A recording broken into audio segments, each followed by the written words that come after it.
हम तो त्रिकालदर्शी हैं, आंख बंद करेंगे पकड़ लेंगे कौन क्या कह रहा है। सुनो सबकी, लेकिन अपने मन से समाज को हैंडल करो और गीत को भी। कौन क्या कह रहा है कि तो नहीं है। आप मंच पे जा रहे हो तो जरा ऐसे ऐसे बोल देना, हाँ ठीक बिल्कुल, क्या आना तो कह देना कि भूल गए क्या कर। ठीक है, ठीक है ना। तनी कुछ बजा ला, बड़ा बढ़िया बढ़िया गीत बा, बजा ले बेटा कुछ। अरे वाह वाह वाह, क्या कहना है, मिजाज है जियो।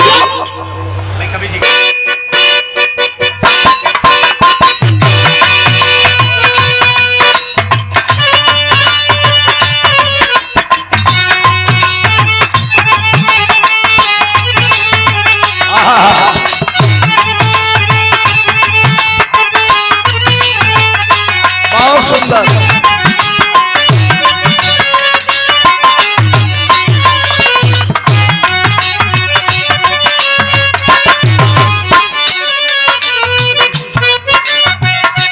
ये 200 रुपए का पुरस्कार हमारे राजेंद्र भैया शिखर के धरती से ये खुशी जगह मान लो ओकर खातिर 2 प्रोग्राम रजिस्टर कर, बहुत मान। और तुम्हें सुन करके इनको खुशी, कहना बच्ची अच्छा गा रही है, हमका तो सपोर्ट करिए। और जो कलाकार बढ़िया गाता है तो हमारी तो जानती हो, हम कला के पुजारी हैं। दुनिया एक तरफ, कला हमारी जिंदगी है, जान है मेरी कला। आप अगर कुछ कहना चाहते हैं जिस भाई को, आपके लिए मैं सोच रहा हूँ लाइन ला ला ला ला ला हो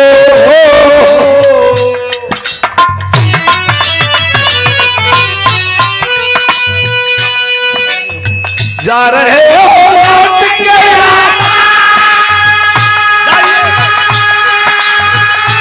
जाइए अजय भाई जाइए, जा रहे हो लौट के ऐसे तुम हमको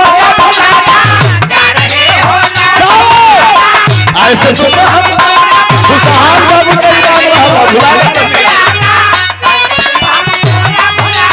हमारे राजेंद्र भैया के इनाम बा। इसके पहले बाजा के बड़े सुंदर प्लेयर जो हमारे छोटे भाई राजेश जी के साथ संगत कर रहे हैं, खुशहाल बाबू।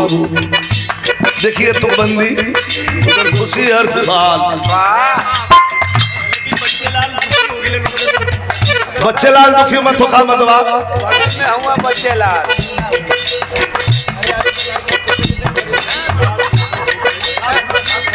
ये है प्रकाश यादव धूपगंज,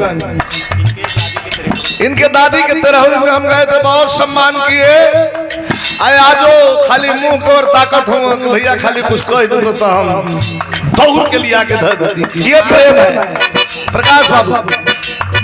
जा रहे हो लौट के आना ऐसे तुम हमको न भुलाना, क्यों हम तो तेरे आशिक,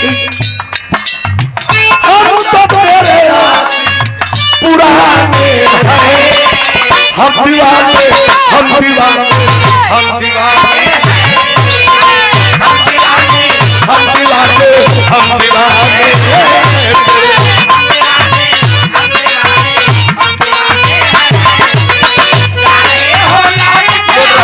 लोड लोड लोड लोड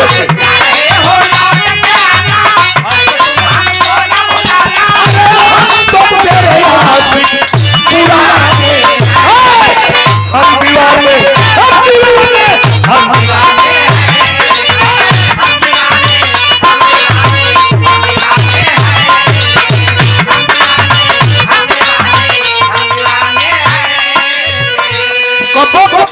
कोनो लाइन कोनो गीत रजत भैया कलेजा के छू दे।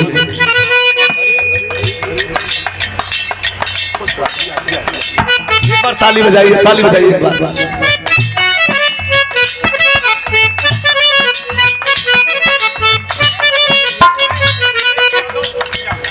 सुरेश यादव जी भतीजा हूँ हमारे राजेश भैया का। ये देखिए बच्ची का ये संस्कार है, ये शिक्षा है। ये पढ़ी लिखी है, शिक्षा है, शिक्षित है, तभी तो तुम्हें अनपढ़ गंवार क्यों न रहा तो गवावत संगवा खुशहाल तो सर्वता कर न दे हम देख रहे हैं बिरहा। ऐसा मन देखिए, अपने से बड़े का सम्मान, सरस्वती का सम्मान, और भगवानों ने कहा है कि माता पिता गुरु और अपने से बड़ों का जिसने सम्मान कर दिया तो बुलंदी उसके कदमों में रही है। कोई माई का लाल कभी हिला नहीं पाया, ये इतिहास गवाह है। इस बच्ची ने जो सम्मान किया है तो ये हमारा सम्मान कहाँ, तो सम्मान उस परम पिता का है। उनकी कृपा बनी रहे, खूब आगे बढ़ो, खूब गाओ। हमारे तरफ से जो भी सहयोग है, तो बिरहा गाने के लिए कलाकार बहुत हैं, कलाकारों सबका सम्मान है, लेकिन अखंड है। मैं जब तक जिंदा हूं, हाँ ये अखंड रहेगा इसी तरह, ठीक ना। सुबह सुबह अच्छा, ये ईद पर हमके बड़ा मजा यार। ईद दू को गावे वाली तो कहते पता हो, पढ़ी लिखी लड़की है, दू को गावे वाली राजेश भैया लड़ गई अपने में, पांडे सिस्टर बिहार और शिल्पी राज, ये दोनों लड़ गई। एगो कहे कि हमारा है, एगो कहे कि हमारा है, वो कहे कि नहीं हमारा है, वो कहे कि नहीं हमारा है, अतले एगो हमहू गा देली, कहली कि बदले ही हमारा तो खबर तो ले लिखा वाले का धन्यवाद भाई, जब बढ़िया हां ओके बढ़िया कहे कौन मेहरारू अपने मर्द से एकदम आ गई है, बच गई है। कैसे कहा, छाने छाने बदले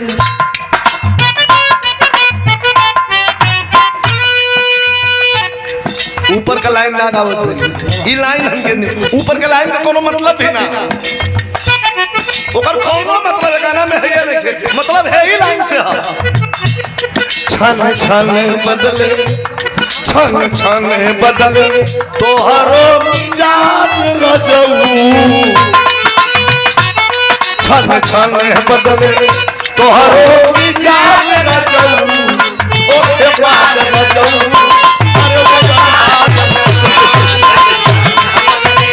तोहरो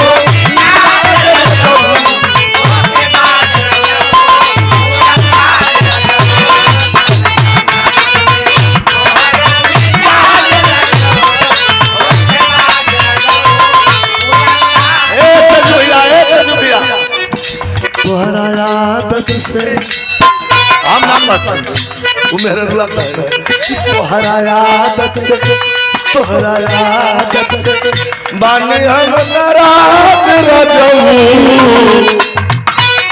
तोहरा आदत से बानी हम नाराज रजऊ, ओके पास रजऊ उड़न काज रजऊ।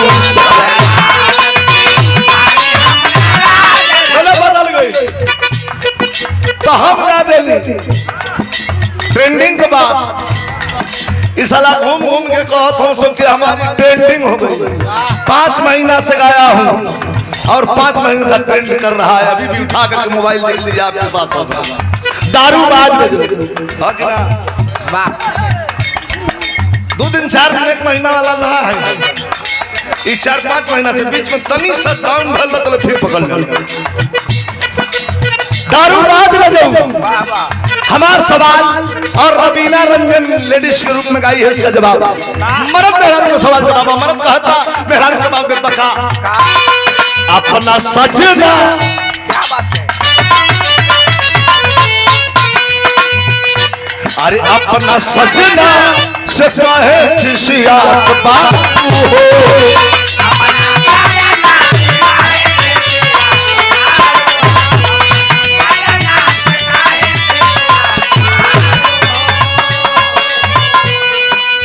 हमार करता हूँ तो लोग कहा कि छोड़ ना अच्छा घोड़िया गिरा के कहा था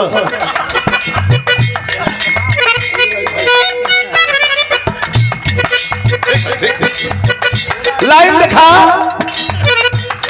अपना सजना से कहे खिसियात बारू हो, अरे बात करे जा खुशियां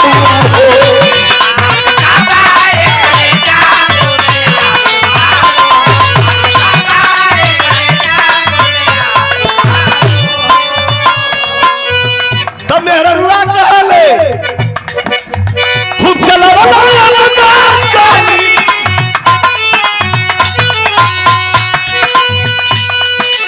खूब चलावा चाली राज रजऊ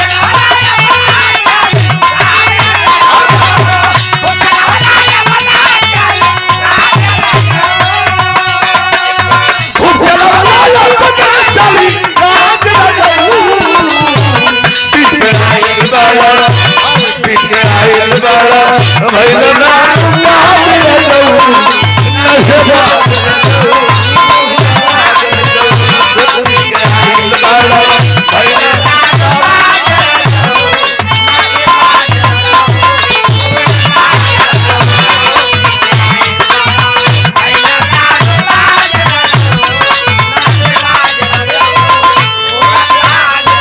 और ये 1500 रुपए का पुरस्कार हमारे सभासद महोदय अशोक पाल भारत तेजी भैया 1500 रुपया पुरस्कार दे ये लाइन पर दे कोने का पीट के आए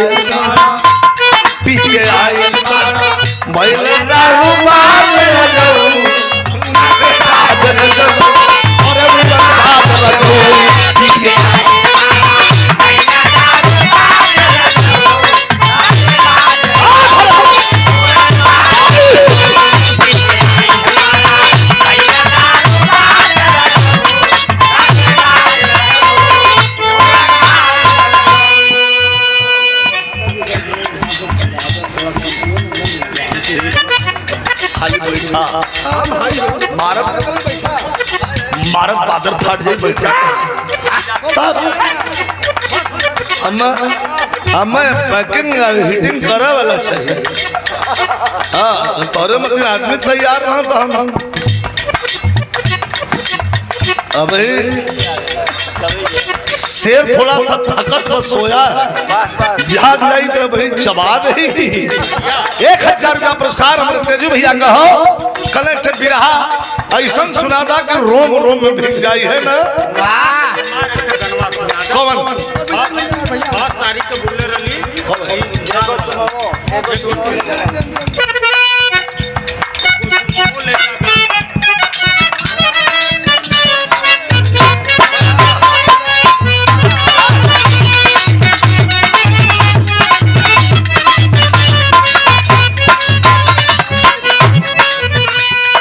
कितना बढ़िया लाइन कितना प्यारा अरे ये को चुमा ले जा ताल में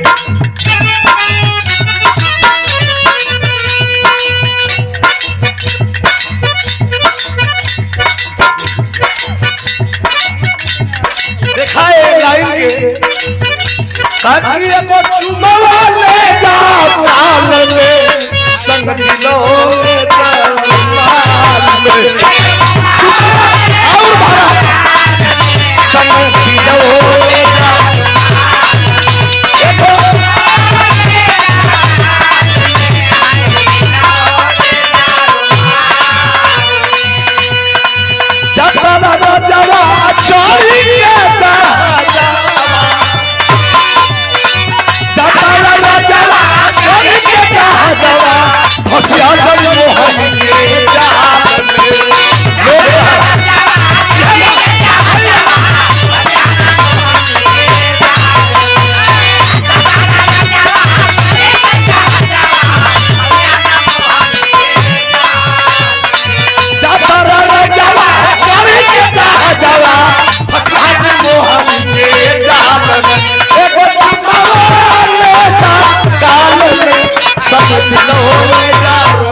और कई हजार रुपया पुरस्कार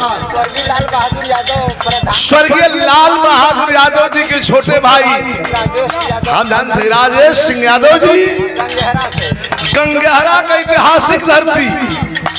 ये पुरस्कार कई हजार रुपये ताली में आप लोगों को बजेगी।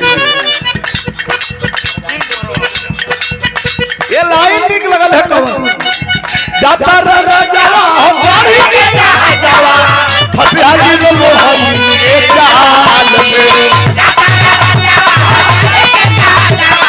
फसिया जी मोहन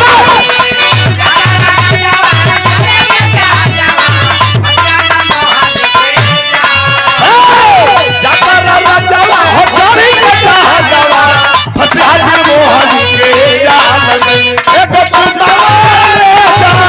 काल में सन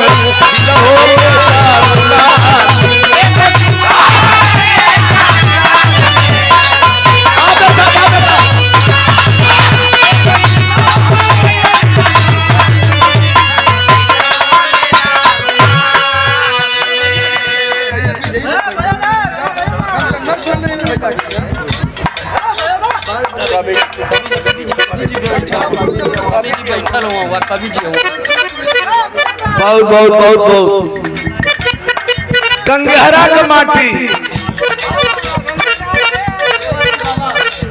और हमारे तेजू भैया के मम्मा का लड़का देखना और कवि जी आदरणीय प्यारे लाल कवि जी ये प्यारे लाल कवि जी के गीत रहा जबल के ना जानला पिरहा से लेकर के बेटा धैर्य रहो। हमारे तेजू भैया का भैया हूँ श्यामू यादव जी हमारे छोट भाई हूँ कई रुपया पुरस्कार दे और कवि जी आदरणीय प्यारे लाल कवि जी के सम्मान हमारे राजेश भैया धर्मो यादव जी के सुपुत्र मनीष लाल यादव जी सम्मान कैला 200 रुपया बाबा दूध सागर एवं प्रेम स्वीट हाउस प्यारे लाल कवि जी के सम्मान हो तो बात ताली बज जाएगी चाहिए। ये देखा पहले की फिल्म इंडस्ट्री में जो हल्ला मचौले रहा तेजू भैया कवि जी के पहले गीत जो हल्ला मचौले हीरोइन के हीरो कहले रहा कैसे गलतारू ऐसे जैसे गलतारू ऐसे जैसे गलतारू ऐसे जैसे सरसों का सगिया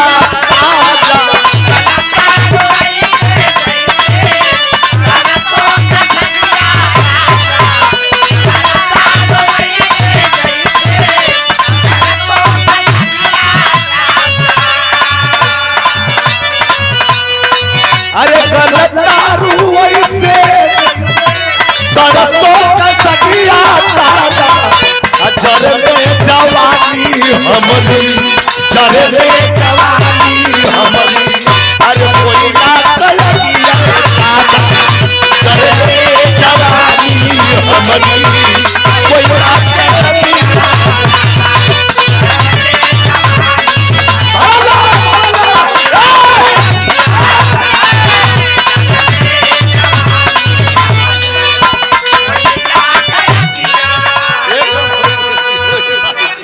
हमारे अशोक पाल हमारे भैया सभासद में हो गए। अरे अरे घबरा मत 27 का इंतजार ना करे को 26 में हम आ जाए। ये कई हजार रुपया पुरस्कार हमारे भैया आदरणीय स्वर्गीय लाल बहादुर यादव जी के छोटे भाई राजेश भैया गंगहरा कई हजार